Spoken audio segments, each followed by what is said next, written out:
కవితతో రాజకీయం చేయిస్తుంది ఎవరు? కేసీఆర్ ను దెబ్బతీయడానికి రేవంత్ వ్యూహమా?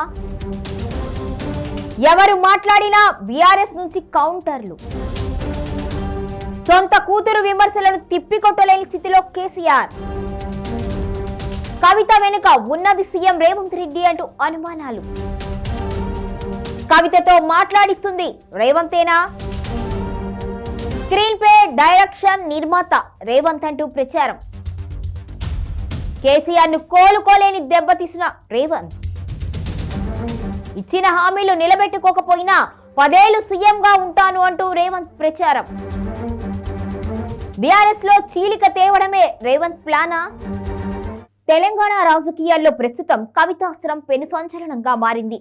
సొంత తండ్రి బీఆర్ఎస్ అధినేత కేసీఆర్ పైనే కవిత చేస్తున్న విమర్శలు రాజకీయ వర్గాలను విస్మయానికి గురిచేస్తున్నాయి.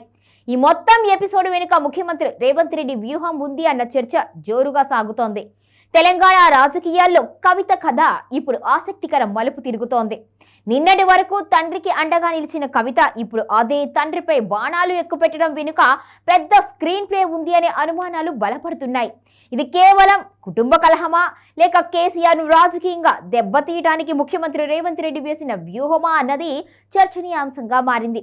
ఇచ్చిన హామీలు అమలు కంటే ప్రత్యర్థి పార్టీని నామరూపాలు లేకుండా చేయటమే లక్ష్యంగా రేవంత్ రెడ్డి పావులు కదుపుతున్నట్లుగా కనిపిస్తోంది. ఈ రాజకీయ చదరంగంలో కవితను ఒక పావుగా వాడుకుంటూ బీఆర్ఎస్ ను ఆత్మరక్షణలో పడేశారు అన్న అభిప్రాయం వ్యక్తమవుతోంది. తెలంగాణ రాజకీయాల్లో రేవంత్ రెడ్డి శైలి అత్యంత దూకుడుగా ఉంటుంది. గతంలో కేసీఆర్ అనుసరించిన ఆపరేషన్ ఆకర్ష్ ను ఇప్పుడు రేవంత్ మరో స్థాయిలో అమలు చేస్తున్నారు. కవిత నోట కేసీఆర్ కు వ్యతిరేకంగా వస్తున్న మాటలు యాదృచ్ఛికం కావు అని, దీని వెనుక పక్కాగా రేవంత్ రెడ్డి ప్లాన్ ఉంది అని విశ్లేషకులు భావిస్తున్నారు. ఒకప్పుడు కేసీఆర్ నమ్మిన బంటుగా ఉన్న నాయకులను కాంగ్రెస్ వైపు తిప్పుకోవడమే కాకుండా ఏకంగా కుటుంబ సభ్యులతోనే విమర్శలు చేయించడం ద్వారా కేసీఆర్ నైతిక స్థైర్యాన్ని దెబ్బతీయాలి అని రేవంత్ భావిస్తున్నారు. ఈ నాటకానికి నిర్మాత, దర్శకుడు రేవంత్ రెడ్డి అని బీఆర్ఎస్ వర్గాలు ఆరోపిస్తున్నాయి. ఇక సాధారణంగా ప్రత్యర్థులు విమర్శిస్తే బీఆర్ఎస్ శ్రేణులు ఎదురుదాడికి దిగుతారు. కానీ ఇక్కడ విమర్శిస్తుంది కేసీఆర్ సొంత కూతురు కవిత కావడంతో ఏం చేయాలో పాలుపోని స్థితిలో పార్టీ నేతలు ఉన్నారు. కవితను విమర్శిస్తే అది కేసీఆర్ ను అన్నట్టే అవుతుంది అని, అలాగని మౌనంగా ఉంటే పార్టీ ప్రతిష్ట దెబ్బతింటుంది అని నేతలు ఆందోళన చెందుతున్నారు. కేసీఆర్ కూడా ఈ విషయంలో మౌనం వహించడం వెనుక ఉన్న అసహాయత రేవంత్ రెడ్డికి రాజకీయ లాభాన్ని చేకూరుస్తోంది. తండ్రి కూతుళ్ల మధ్య చిచ్చు పెట్టడం ద్వారా కేసీఆర్ ను ప్రజల ముందు బలహీనుడిగా చూపించడంలో రేవంత్ సక్సెస్ అయ్యారు అనే చెప్పుకోవాలి. ఇక కాంగ్రెస్ ప్రభుత్వం అధికారంలోకి వచ్చి ఏడాది గడుస్తున్నా ఎన్నికల సమయంలో ఇచ్చిన 6 గ్యారంటీలు పూర్తి స్థాయిలో అమలు కాలేదు అన్న విమర్శలు ఉన్నాయి. అయితే రేవంత్ రెడ్డి తన వైఫల్యాలను కప్పిపుచ్చుకోవడానికి రాజకీయ డ్రామాలకు ప్రాధాన్యత ఇస్తున్నారు అన్న వాదన ఇప్పుడు ఉంది. ఇక ప్రజల దృష్టిని మళ్లించడానికి బీఆర్ఎస్ లో చీలికలు తేవడం, ఇక కవితను అడ్డం పెట్టుకొని కేసీఆర్ ఇమేజ్ ను డ్యామేజ్ చేయడం వంటి పనులపైనే రేవంత్ రెడ్డి ఫోకస్ పెట్టారు అనే చర్చ జరుగుతోంది. అభివృద్ధి కంటే రాజకీయ చదరంగమే ప్రధానము అని భావిస్తున్న రేవంత్ తన అధికారాన్ని పదిలం చేసుకోవడానికి ఏదైనా చేయడానికి సిద్ధంగా ఉన్నారు అని అర్థమవుతోంది.